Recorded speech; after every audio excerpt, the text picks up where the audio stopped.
team is going through. Not a great game for the Cavs. LeBron with just 16 points on 6 of 17.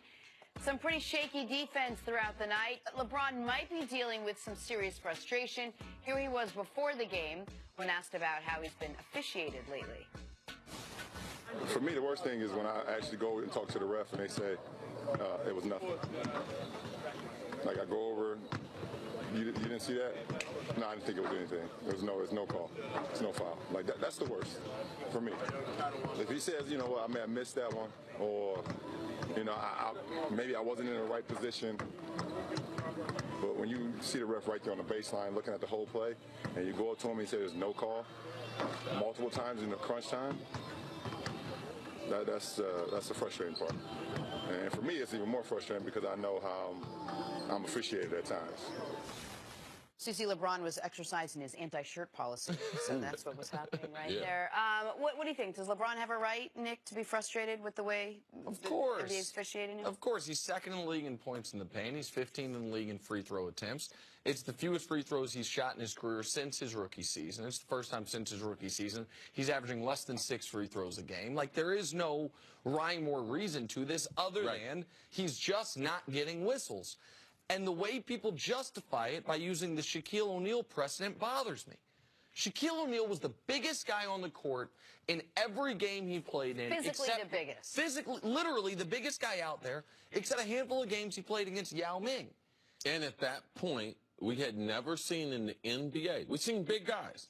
It's called Will Chamberlain, George Mikan, but no one with the size, the speed, the power that Shaq came with. But Shaq was also girthier, if I could say, than those Shaq could other run, guys. though. Right. Shaq could run. Yeah. And that's what made him really hard, his ability to be light on his feet and sometimes to be just physically overpowering. That combination made it hard for referees. And so it's why Shaq's one of the 14 greatest players of all time. Like, he was such a dominant physical force, and he had the skill to go along with it. I understood the position referees were with Shaq because he was fouled on every play, and it would grind games to a halt if you called all of them. LeBron is almost never the biggest guy on the court. He's not the biggest guy on his team. In their traditional starting lineup, Tristan Thompson's bigger than him. When they play the Warriors, Draymond's almost when the Warriors go small, the Warriors have a guy almost as big as LeBron and Draymond Green. LeBron is being penalized by the refs for getting his body and his conditioning in a shape to where he can handle contact. Because the contact doesn't knock him down the way it might Steph, the way it might Kevin Durant, the refs are saying, oh, forget it. That's not right. And it is one of the reasons LeBron, late in games, tends not to do what he did against the Warriors. Against the Warriors, 3 straight drives late in the game. 1 tied the game. The second, he got fouled. They didn't call it. The third, he got fouled 2 times. They didn't call it. And so, I think LeBron has absolutely a good reason to be upset here. The thing I totally disagree with you about is LeBron, no, not in size, structure, everything. No, he looks like Sean Kemp used to look. But we've just never seen anyone that had the size, the force, the speed, the vertical leap, the ball handling, the ability to shoot from 3, finishing at the rim, all these combinations. So when LeBron is on the break or on the semi-break and he's on the move with the ball, he's just like Shaq. The referees are like, I've never seen this before either. And the hardest part about this, I do understand what LeBron's saying, but the hardest part from a fundamental standpoint, the way a ref referees the game is, does the contact affect the person handling the ball? It's the same way as a wide receiver running the route against a defensive back. If you're a bigger wide receiver, you can take more physical contact than smaller guys. So LeBron, because he's special in the open court, like Shaq, we've never seen it, it's hard to referee him. But he does have a case. He's scoring in the paint. He should be shooting more free throws than what he's doing. All right, let's move on to the Oklahoma City Thunder. And how are they exactly like my 2-year-old? I'm going to lay it out for you right now. Both are still trying to figure it all out. Both are learning about playing with others. And obviously both love juice boxes. Just like you too, Jenna. Just like me too, and Nick. Your 2-year-old. And my 2-year-old. Just pile on. After a slow start, the Thunder beat the Raptors 124-107 last night. For Oklahoma City, it is 6 wins in a row.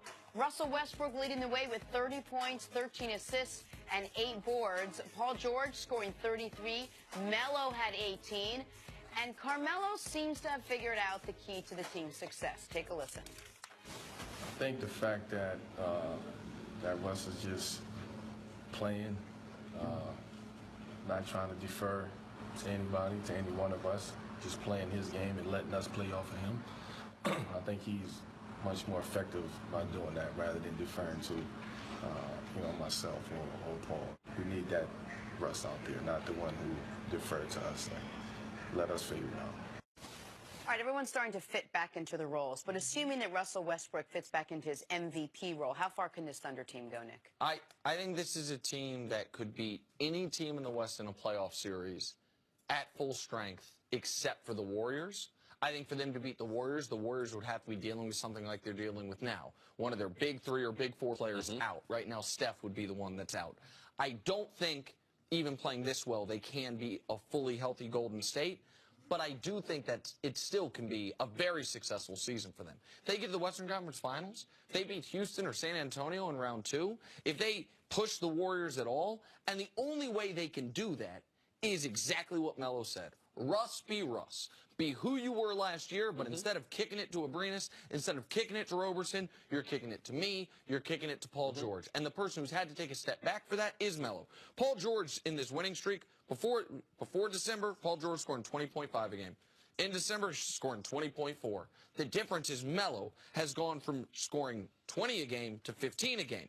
But it's a more efficient 15. He's taken 3 fewer shots a game. He's the one that's had to take a step back, and he's done it. I think that it's been empowering for Russ to have someone like Melo, because regardless of what you think on the outside, NBA players look up to Melo and they still respect him. And a lot of times when you acquire a player like Melo and you're in Russ's position, you're trying to make them comfortable. Even though it's your world, it's your franchise, you're the marquee guy. Until Melo actually said that, we need you to be the #1 guy, and then we'll figure it out. That was, to me, empowering to Russ, that Melo would relinquish that big brother and that stardom role so that Russ, because Russ, if he does not play the way they're doing now, because Melo can't lead this team for 3 months. He don't have the legs to be able to do it. But him getting that 15 points, it makes it a better matchup if they face Golden State, if they face Houston, if face San Antonio. So him deferring and letting Russ say, man, you're the guy. Just like Dwayne Wade did with LeBron eventually. Now, I know Melo's coming over in a trade, and Russ has been there, but the respect level that Melo has, we have to give NBA players that look up to Melo, this is their real world. Melo is a very successful player, and it's helped Russ, his deferring to him. I think people are surprised by hearing you say how well respected Melo is. Chris is, not only is he totally right, I will use from this week a quote from Kevin Durant. Kevin Durant was asked about that passing the torch quote recently before the Christmas Day game. And he said, I wasn't saying I took the best player in the league from LeBron. I'm saying I joined the tier of, and here's the names he mentioned, LeBron, Kobe, Melo, Wade, and people were like, whoa, like how's Melo? Amongst NBA guys, yes, Melo is one of the most respected guys, and that's I think. And don't forget that Russell Westbrook really changed his game when these two, when Paul George and Carmelo Anthony came. He could have been the same guy that did everything he did last year. He took a step back to see if it could all work, and he left it up to, you're right, Carmelo Anthony to say, you know what, go be you again. We'll figure out our role because we know that's the way we're going to win. All right, time now for Hall of Fame hands. CC, take a look at this. Without these hands, I don't know what I'd do.